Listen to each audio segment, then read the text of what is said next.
Joe. I'm the analytics mastermind behind the gold mine. I'm going to be using my awesome superpowers of analytics to be sharing with you the top 10 players at each position in a standard 10-person PPR league. The goal of the video is to help you find the best player to draft when your draft happens. This is going to be a series, hopefully.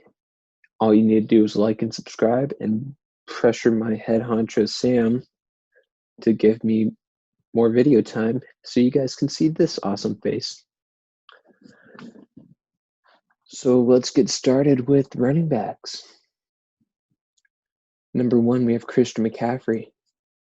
He is a must-have player, and the only way you will be able to have him is if you're first in the draft, or if the people ahead of you are dumb. McCaffrey is redefining what the running back position does by being a rusher and a receiver, which is great for PPR.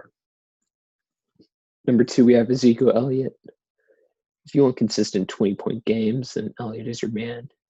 He had a bit of an off year last year, but with a new coach and a still mighty O-line, Zeke will surely get the points you need.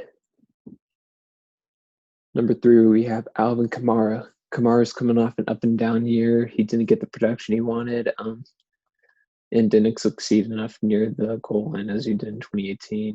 2020 is a new season, and he'll be a lesser Christian McCaffrey with Drew Brees throwing him the occasional pass. Coming in at number 4, we have Saquon Barkley. Barkley had a disappointing season in 2019. Him sitting out because of an injury didn't help his fantasy value, but he is worth it this year. He is dominant near the goal line, and that's what you're going to be looking for in this player. In number 5, we have Derrick Henry. What do I need to say? The man is a beast. He's unstoppable, and the only reason he's not higher is because he doesn't get that many targets from Ryan Tannehill. At number 6, we have Dalvin Cook. Cook definitely surprised us, to say the least, in 2019, seeing as he was coming off an injury. He averaged about 4.5 yards per carry last year and rushed for 13 touchdowns. Expect him to ramp up production this year, and with Stephon Diggs out, he might be seeing the occasional pass from Kirk Cousins as well.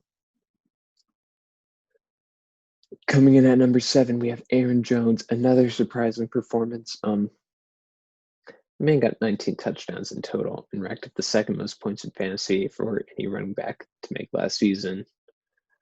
He's been freed, and you can be sure he's taking that same energy and more into the next season. Number 8, we have Clyde Edwards-Helaire. Damian Williams has opted out of the season next year, making the rookie running back the starting running back for the Kansas City Chiefs.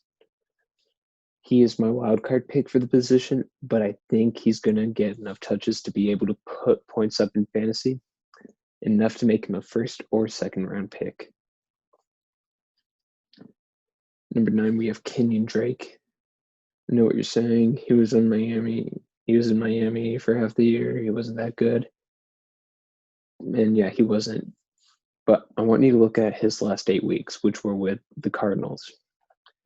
He played 8 games, and in those 8 games, he was the 4th biggest producer of fantasy points among all the running backs. So imagine what he's going to be like in 16 games. At number 10, this was a close call between Sanders, Eckler, and Chubb, but I have to go with Chubb.